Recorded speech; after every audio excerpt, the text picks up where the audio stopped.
What if the mother you lost long ago returned, but as someone you should never love? The night was heavy with heat, thick and unmoving, as if the air itself was holding its breath. In the distance, the river hummed a low, endless tune, its waters whispering secrets only the wind could understand.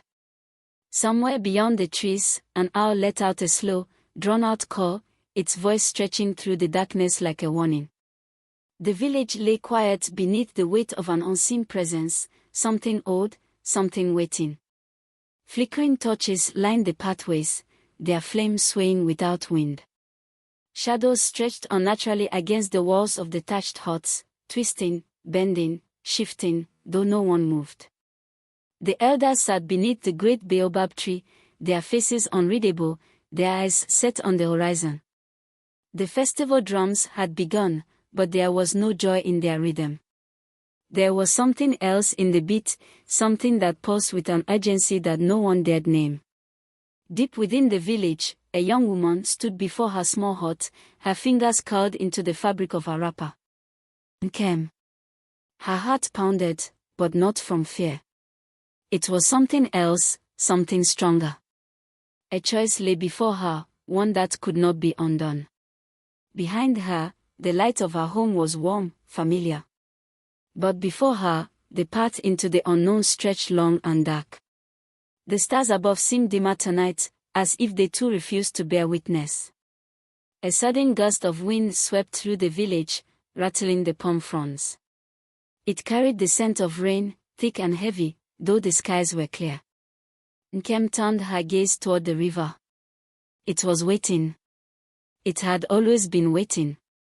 And then, from the shadows, a figure stepped forward. The air thickened. The drums faltered. And in the stillness, the voice came, low, gravelly, final. The river has already chosen your path, child.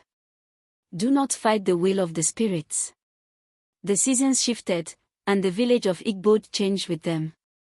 Time had a way of softening memories, of covering old wounds like the river smooths the edges of broken stones. The festival drums still echoed through the land, the fire still burned bright, and the elders still gathered beneath the ancient baobab tree. But there was an absence, an emptiness that clung to the air like the final note of a song left unfinished. The river continued its endless journey, its waters dark, unyielding, as if it carried a secret too great for the world to know. On a night when the moon burned red against the sky, a child entered the world. The cries of his birth were swallowed by the wind, his first breath stolen by the air that had once carried his mother's name. The midwives whispered among themselves, their hands quick but careful. A child born under a blood moon was neither cursed nor blessed. He was something else entirely, something the old ones feared to name. They washed him, wrapped him, and placed him in the arms of the elders, for no mother came forward to claim him. The village took him as their own, but they did not speak of the one who had come before him. He was called Kweku, and from the moment he could walk, the river washed him. Its water stilled when he passed, its voice softened when he listened. His laughter sent ripples dancing across the surface, and the fish gathered near the banks when he sang. The villagers saw it, but they turned away. They told themselves it was nothing, only a trick of the light, only a boy playing where he should not. But the elders knew better. They met in hushed voices beneath the great tree, their eyes weary, their hands restless. Some said he was marked. Others said he was claimed. None dared say by what. He did not know the name that followed him. He did not know the story that had been buried before his birth. But when the night was deep and the fire had turned to embers, he dreamed of a woman standing by the river's edge. She did not speak, yet her soul filled the air around her. Her arms stretched toward him, but she never stepped forward, never crossed the distance between them. He woke with a name pressed against his lips, a name he did not understand, a name the village had long since buried.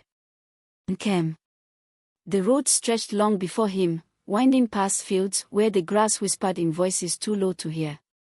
The sun was high when Kweku left Igbod, But by the time he reached the borders of his village, the shadows had grown long, and the trees that lined the path seemed to lean inward, as if listening. He did not look back. There was nothing to return to, nothing but unanswered questions and a river that would not let him rest. The name that had come to him in sleep weighed heavy in his mind, but he did not speak it aloud. Some names were not meant for the wind to carry. The journey led him far beyond the lands he had known, past rivers that ran clear and cold, through forests where the trees grew so thick that even the midday sun could not find its way through. He walked until the soles of his feet had memorized the rhythm of the earth beneath them, until the dust of unfamiliar lands clung to his skin like an old companion. He had no destination, only the quiet pull of something unseen. And then, at the edge of the world as he knew it, he found a kingdom unlike any other. The air smelled of wild jasmine and burning incense, and the streets hummed with a music he could not name. At its heart stood a woman who ruled not with a heavy hand, but with a knowing gaze that made even the proudest men bow their heads. They called her Lady Njeri, and her wisdom was spoken of in hushed tones, as if the weight of her knowledge was too great to be held in careless tongues. She spoke little, yet her words carried the weight of things that had long been forgotten. When she looked at Kweku, it was as if she had seen him before, as if she had known him before he had ever stepped foot into her kingdom. She did not ask his name. She did not ask where he had come from. Instead, she spoke of things he had never told another soul, things only the river had known. Kweku had never believed in fate, never placed his trust in things that could not be seen or touched. But in Njeri's presence, the ground beneath him felt less certain, as if the world itself had shifted in ways he did not understand. She was a puzzle he could not solve, a riddle that refused to be unraveled. And yet, he was drawn to her, drawn in the way a river is drawn to the sea. She smiled at him, and he felt something inside him shift, something restless, something he had carried for far too long. It was not long before he stood before her, heart unguarded, words spilling from his lips before he could stop them. He told her of his dreams, of the whispers in the wind, of the woman who stood by the river's edge. He told her of the name he did not understand, the name that haunted his thoughts. And when she spoke, her voice was softer than he had ever heard it, her gaze lingering on him as if she knew something he did not. The river, she said, had always watched over him. It had always known the path he would walk. And though her words were meant to soothe, they left behind a quiet unease, the kind that settled deep into the bones and refused to leave. The night before their wedding, the past came knocking. The elders of Igbo arrived, their faces worn with the weight of the journey, their eyes filled with a fear they did not try to hide. They had traveled far, though their bones were old, though their feet were tired. They had come not to celebrate, but to warn. And when the oldest among them stepped forward, her voice broke the silence with words that should never have been spoken. The name they had buried, the truth they had tried to forget, it's Njeri, she said, was not who he thought she was. The night was thick with silence, the kind that pressed against the skin, that filled the lungs like smoke. The air carried the weight of something unspoken, something waiting to be revealed. The elders stood motionless at the threshold, their faces drawn, their eyes heavy with the burden of truth. They had traveled far, but there was no relief in their arrival, no joy in their voices. The world they had left behind had already been unraveled, and now they stood on the edge of a moment that could not be undone. Kweku's breath was shallow, his pulse drumming in his ears. The words hung in the air, untouched, unsummoned, yet undeniable. He felt the pull of them before they were spoken, felt the sharp sting of something shifting beneath his feet. The past had not been buried, not truly. It had only been waiting, biding its time beneath the surface, moving with the currents of a river that had never let go. The truth did not come in whispers, nor did it come gently. It fell upon him like a storm, like the weight of the sky itself. Njeri did not move. Her eyes, once filled with the quiet certainty of a woman who had always known the path ahead, were now wide, searching, unsteady. She had worn many names, had lived many lives, but none had ever clung to her as this one did. The name was a shadow that stretched back through time, reaching into the places she had never dared to look. It was a name she had never spoken, yet it lived in the marrow of her bones, in the spaces between her heartbeats. Memories rose unbidden, sudden and cruel. Water rushing, hands reaching, a voice calling her back. She saw herself as she had been, saw the river swallowing her whole, felt the cold grasp of something greater than she could name. The gods had not taken her. They had spared her, though not out of mercy. They had left her wandering, had stripped her of the name that had once been hers, had made her into something new, something separate. She had not questioned it. She had accepted it as fate, as the will of something beyond herself. But fate had not been kind. Kweku did not speak, but the truth settled into him, deep and unshakable. He had been searching for something all his life, had followed a whisper that had always been just beyond his reach. He had not known what he was looking for. He had not known that what he longed for had already found him. The woman who had filled his dreams, the presence that had haunted his steps, it had been her all along. She had been waiting for him, and he had been drawn to her, not by choice, but by something far older, something neither of them had understood. The silence stretched, deep and unbroken. There were no words to hold the weight of what had been lost. There were no hands that could mend what had been shattered. The kingdom stood still, caught in the pause between what had been and what would come next. The gods had played their hand, and the pieces lay scattered at their feet. There was no undoing what had been done. There was no path forward that did not end in sorrow. The river had taken its due. The river had made its claim. The weight of the moment pressed down upon them all, thick as the night air before a storm.